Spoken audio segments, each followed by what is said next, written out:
Saya mengerti teman-teman, terutama teman-teman Kristuber saat ini sedang berpikir keras ya. Mungkin teman-teman semua sedang berpikir keras begitu. Dengan ditangkapnya Bapak Yusuf Manubulu, membuat sebagian Kristuber saya lihat menjadi agak ciut begitu. Ya, nyalinya. Saya mengikuti teman-teman, ya, ada juga yang ciut gitu. Teman-teman, kita tidak boleh patah semangat. Ya, kita tidak boleh melemah. Kita tidak boleh putus asa. Kita tidak boleh sedih. Tapi harus semakin giat menjelang hari Tuhan yang semakin mendekat. Semakin giat memberitakan Injil. Tetapi mungkin dengan mempelajari cara main para polemikus yang di seberang sana dan cara main orang-orang mayoritas yang mengkonsumsi channel-channel yang ada di YouTube ini, konten-konten yang ada di YouTube, terutama dari polemikus dan Kristuber, kita sadar bahwa kita hidup di tengah-tengah serigala. Ya, kita adalah domba-domba yang hidup di tengah-tengah serigala, teman-teman. Untuk itu, kita harus cerdik seperti ular dan tulus seperti merpati. Jadi, kita harus tetap semangat, jangan putus asa, jangan ciut, jangan menjadi nyalinya lemah, ya, jangan sampai kehilangan nyali. Tapi saya kira strategi yang harus kita ubah. Strategi, teman-teman. Ya, strategi itu yang harus diubah. Tujuan tetap sama, yaitu memberitakan Injil Kristus supaya banyak orang mengenal kebenaran dan diselamatkan. Nah, setelah kita mempelajari situasi di lapangan, kita harus ubah strategi. Kalau saya pribadi, teman-teman, dari awal saya sudah bisa membaca ya karakter manusia-manusia yang ada di Republik ini. Teman-teman, banyak orang-orang yang mau mencubit tapi tidak mau dicubit. Ya, hobi menyenggol orang tetapi tidak suka disenggol. Begitu, ya. Nah, ini yang jadi persoalan begitu. Saya mengerti mengapa kadangkala para Kristuber jadi emosi ya saat mereka membuat konten atau saat mereka berada di dalam arena perdebatan. Karena terpancing, begitu kan? Karena terpancing. Hujat dijawab dengan hujat. Ya, karena memang kalau kita mau menghujat banyak sekali yang bisa dihujat, begitu kan? Banyak sekali gitu. Mereka juga sama, banyak sekali yang bisa mereka hujat begitu. Tapi mereka menghujat apa yang mereka tidak kenal. Nah, itulah sebab saya menyadari ya bahwa saya juga punya kelemahan, teman-teman. Saya orangnya sangat responsif juga gitu. Ya. Kadang orang belum selesai ngomong, itu saya udah bisa jawab gitu. Saya udah tahu dia pikirannya mau kemana itu. Nah itu orang-orang yang memang suka berdebat. Saya suka berdebat, teman-teman. Ya, saya sangat suka berdebat. Tetapi dalam konteks penginjilan, ya, itu saya tidak suka berdebat. Tapi kalau dalam hal lain, wow, jangan tanya, teman-teman. Ya, saya sangat suka berdebat. Sampai kepepet baru saya berhenti ya. Sampai orang itu kepepet, udah mentok baru saya berhenti. Saya kejar terus dia. Sampai mentok dia. Nah, itu saya, teman-teman. Tetapi dalam penginjilan, itu saya sudah mengambil satu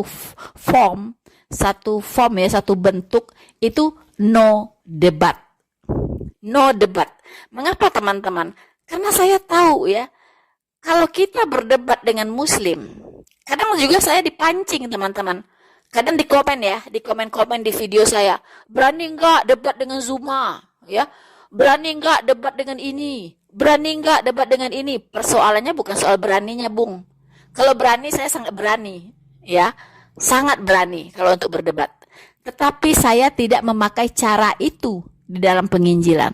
Saya tidak pakai cara itu, ya. Mengapa? Pertama, saya akan kehilangan fokus kalau berdebat. Saya ingin memberitakan sebanyak-banyaknya kebenaran firman Tuhan. Saya ingin memberitakan sebanyak-banyaknya berita Injil yang menyelamatkan. Kalau saya berdebat, ya, itu nanti ngomongnya sudah nggak bisa lurus begitu. Bisa kesana kesini, sudah tidak terkontrol, mengikuti alur dari lawan debat kita, mengikuti alur irama dari lawan debat kita. Jadi udah melenceng kesana kesini gitu, tidak fokus, teman-teman, ya. Nah, tapi kalau saya monolog bukan karena saya tidak bisa berdebat, ya. Banyak muslim salah mengerti terkadang, ya. Saya monolog, mengambil bentuk monolog supaya saya bisa fokus, ya, dalam penginjilan saya.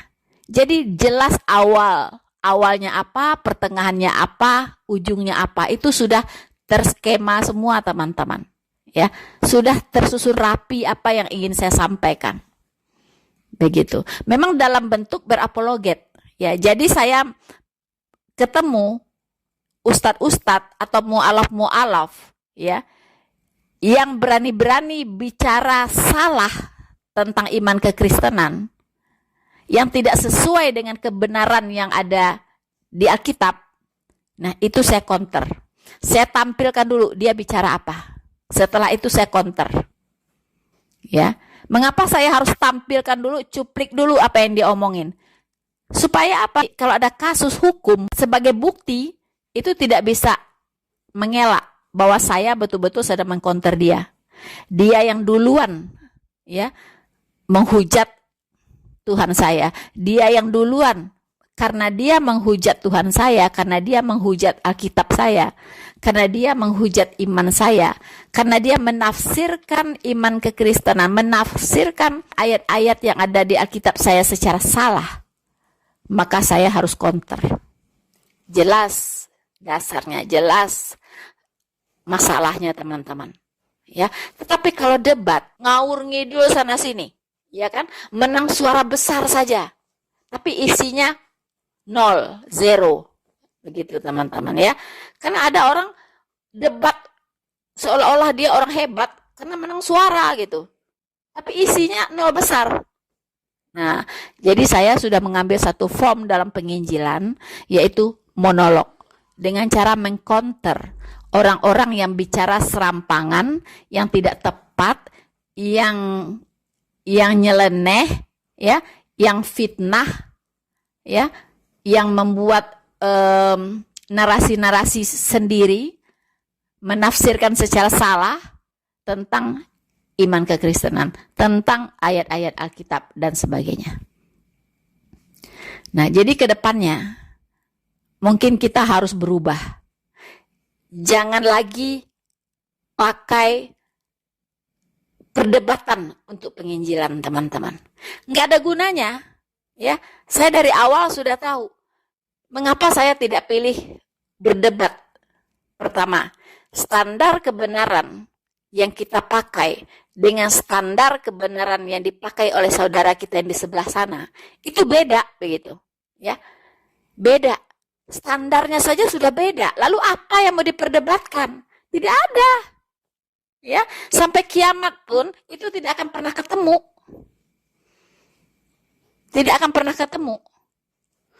Misalnya bicara tentang Yesus Kristus.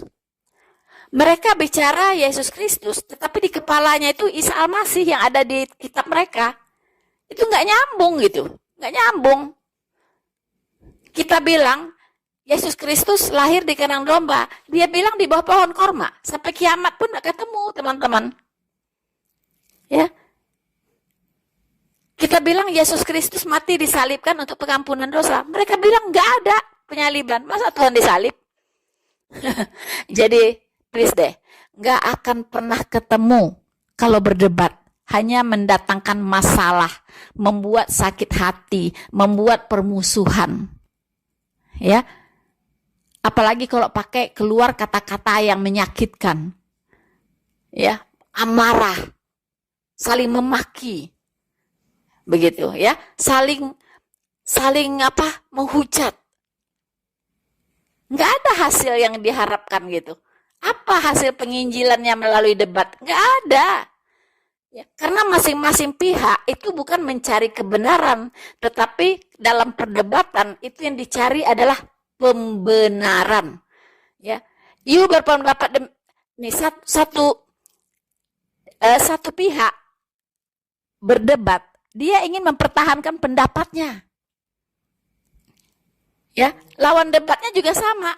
Lawan debatnya ini juga ingin mempertahankan pendapatnya. Begitu. Bukan sama-sama mencari yang benar yang mana ya, bukan. Itu mah diskusi. Kalau diskusi enak, tapi kalau debat nggak akan pernah ketemu. Nggak akan pernah ketemu, teman-teman.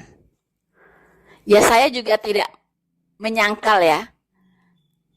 Kalau misalnya orang benar-benar melepaskan keegoannya, mengosongkan gelasnya, ya, para pendengar, para pemirsa yang mengosongkan gelasnya saat mendengar perdebatan, dan yang berdebat itu memang profesional, minimal satu pihaknya, minimal ada yang profesional dari kedua peserta ini, begitu. Itu orang masih bisa belajar dari sana. Kalau dia kosongkan gelasnya. Tapi kalau dia udah pasang kuda-kuda juga, udah memihak, wah pasti ini yang benar nih, itu pasti salah, wah itu mah salah semua yang diomongin. Nah, nggak akan ada hasil, ya kan? Nah, jadi lebih baik jangan berdebat, itu pertama. Yang kedua, kalau kita berapologet, ya, tidak perlulah mengutip-ngutip ayat dari kitab orang lain. Mari kita beritakan Injil saja. Waktu rasul-rasul memberitakan Injil, itu kitab lain gak ada kok. Baru ada perjanjian lama doang. Ya. Waktu para rasul hidup dan mereka menginjil kemana-mana. Banyak yang bertobat terima Yesus. Dan mereka tidak pernah mengutip-ngutip kitab lain. Memang gak ada gitu. Yang mereka sampaikan murni Injil. Dan itu yang membuat orang bertobat. Jadi teman-teman, mungkin strategi ini yang harus kita pakai. Kita tidak perlu menyenggol-nyenggol mereka. Kita beritakan saja kabar baik. Kabar baik. Ya. Seperti saya, berapa banyak video, udah ratusan video saya. Ketika mereka menyerang kekristenan, itu yang saya pakai standar kebenaran satu-satunya untuk menjawab mereka, itu adalah Alkitab. Hampir tidak pernah saya mengutip ayat-ayat dari kitab mereka. Ya. Hampir tidak begitu. Saya selalu menghindari untuk mengutip ayat-ayat dari kitab mereka. Mengapa? Karena iman saya, dengan iman saya percaya, standar satu-satunya yang boleh saya pakai sebagai umat Kristen, yaitu Alkitab. Di luar itu, tidak. Ya, karena standar kebenaran saya hanya Alkitab. Hanya firman Tuhan yang ada di Alkitab. Itulah yang harus saya perkatakan. Dan tidak perlu didukung oleh kitab lain yang ada di luar Alkitab. Tidak perlu didukung oleh teori apapun di luar Alkitab. Itu prinsip saya. Ya. Jadi terserah mereka. Mereka mengatakan, wah enggak berani debat. Memang saya tidak mau debat. Ya, memang saya tidak mau debat. Enggak, saya enggak pakai cara berdebat. Karena enggak akan ada hasilnya. Ya. Apa yang mau diperdebatkan? Standar kebenarannya berbeda. Apa yang diperdebatkan? Begitu. Ya ada malah nanti berantem, ya kan? Berantem ujung-ujungnya. Dia tidak akan pernah mengakui apa yang saya katakan, dan saya juga tidak akan pernah mengakui apa yang dia katakan gitu. Karena beda standar. Ya teman-teman ya. Nah itu. Jadi untuk teman-teman Kristuber, semangat. Terus semangat. Ya. Injil harus terus diberitakan. Semakin gencar. Mengapa? supaya Tuhan Yesus kita cepat datang. Israel katanya mau membumi hanguskan penginjilan di sana. Ya, bahkan 2 orang dari parlemen, dari kelompok Yahudi Ortodoks itu mengajukan rancangan undang-undang untuk menentang penginjilan. Ya, tidak boleh di Israel menginjil. Bahkan bisa dikirim ke penjara. Kalau menginjilin orang dewasa, itu 1 tahun penjara. Kalau menginjili anak-anak, itu 2 tahun penjara. Begitu teman-teman. Ya. Dari dulu, 2000 tahun yang lalu, sampai hari ini, masih sama. Ya, masih sama. Iblis itu tidak mau Injil ini diberitakan, teman-teman. Dia pakai banyak cara untuk mensabotase pemberitaan Injil. Dari 2000 tahun yang lalu. Dia tidak mau orang mengenal Kristus. Dia tidak mau orang diselamatkan. Teman-teman, ya. Tidak rela iblis ini orang mendengar Injil dan diselamatkan. Tidak rela. Dia punya banyak cara untuk mensabotase Injil, mensabotase pemberitaan Injil. Saya baru tahu, ya, bahwa di Israel itu rabi-rabi Yahudi itu sengaja, ya, membuat peraturan itu Yesaya 53 itu tidak boleh dibaca oleh orang Israel. Saya baru tahu teman-teman sampai segitunya. Padahal itu kitab mereka, Perjanjian Lama. Ya. Itu kitab mereka. Tetapi Yesaya 53 itu mereka kunci. Mereka kunci rapat-rapat. Saya tidak tahu bagaimana caranya. Apakah mereka robek? Ya, apa mereka buang itu bagian Yesaya 53 itu supaya tidak dibaca oleh orang-orang Yahudi, orang-orang Israel? Saya tidak tahu. Ya. Pokoknya nggak boleh aja dibaca itu. Entah apa caranya. Ya. Mengapa teman-teman? Karena Yesaya 53 itu adalah Injil dan digenapi di kitab Injil di Perjanjian Baru secara akurat, tidak ada yang meleset. Nah, itu teman-teman, ya. Jadi rabi-rabi Yahudi itu mengunci kitab Yesaya 53 ini. Ya, ditutup rapat-rapat. Karena kitab Yesaya itu adalah disebut kitab Injil Perjanjian Lama. Disitulah pemberitaan tentang Mesias yang akan datang. Bagaimana dia dilahirkan, bagaimana pelayanannya, bagaimana dia disalibkan, mati dan bangkit pada hari ketiga. Dan apa misinya, itu semua dinubuatkan teman-teman di kitab Yesaya 53. Inilah yang ditutup rapat-rapat oleh rabi Yahudi, supaya orang Israel tidak mengenal kebenaran. Teman-teman, dan itu jugalah yang terjadi di Indonesia saat ini. Di mana iblis memakai pihak-pihak tertentu untuk membungkam pemberitaan Injil. Satu-satu Kristuber dicemplungin ke penjara teman-teman dengan judul penistaan agama. Padahal yang dari seberang sana itu menistanya udah gak ketulungan gitu. Ya tapi mengapa mereka tidak ada yang terjerat? Adalah sedikit Yaya Waloni mampir sebentar. Iya kan, dapat 9 bulan. MKC dapat 10 tahun. Luar biasa. Plus makan tai. Ya teman-teman ya. Nah, begitulah. Memang iblis itu tidak pernah akan membiarkan orang mendengar Injil keselamatan dan diselamatkan. Tidak akan pernah membiarkan. Dia akan membuat banyak cara untuk menghalangi pemberitaan Injil. Tapi teman-teman, kita tidak boleh kalah oleh iblis. Kita harus tetap maju, tetap bersemangat, tetap berjuang, supaya banyak orang dimenangkan. Teman-teman, sekarang saya dengar kabar Bapak Yusuf Manubulu sudah menjadi tersangka. Wow, kilat ya teman-teman ya, kilat. Tetapi saya juga dengar bahwa prosedur penangkapan itu dilakukan salah prosedur, teman-teman. Ya, prosedurnya tidak dijalankan begitu. Nah, kalau satu kasus hukum salah prosedur, itu biasanya gugur. Gugur. Ya, itu yang saya tahu. Kalau salah prosedur, itu harus gugur demi hukum. Tapi ya namanya peraturan ya memang untuk dilanggar ya, teman-teman ya. Memang orang banyak tahu hukum, tetapi tidak menegakkan hukum. Banyak orang tahu peraturan, tapi tidak ikut peraturan. Mau-maunya sendiri. Kita berdoa untuk Bapak Yusuf Manubulu, supaya kuat, tetap semangat, tetap memiliki damai sejahtera, apapun yang terjadi. Dan ingat, penginjilan akan semakin membahana di Nusantara ini. Tertangkapnya Bapak Yusuf Manubulu, MKC, dan lain-lain, itu tidak akan melemahkan semangat para Kristuber.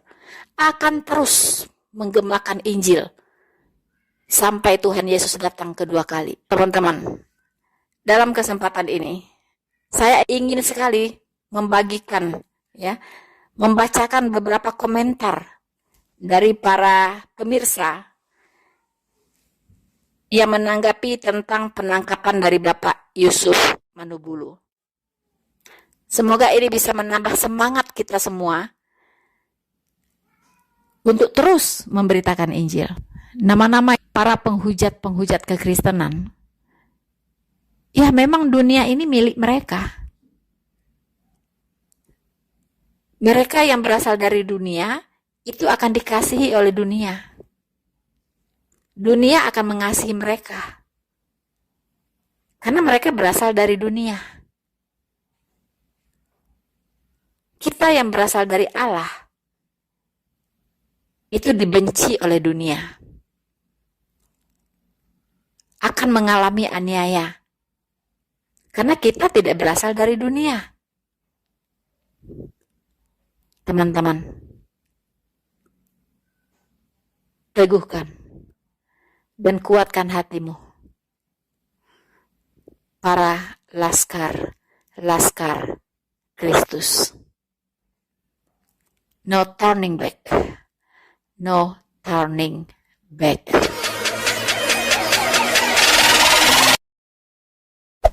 Hey there. Subscribe to my channel. And also press this bell icon.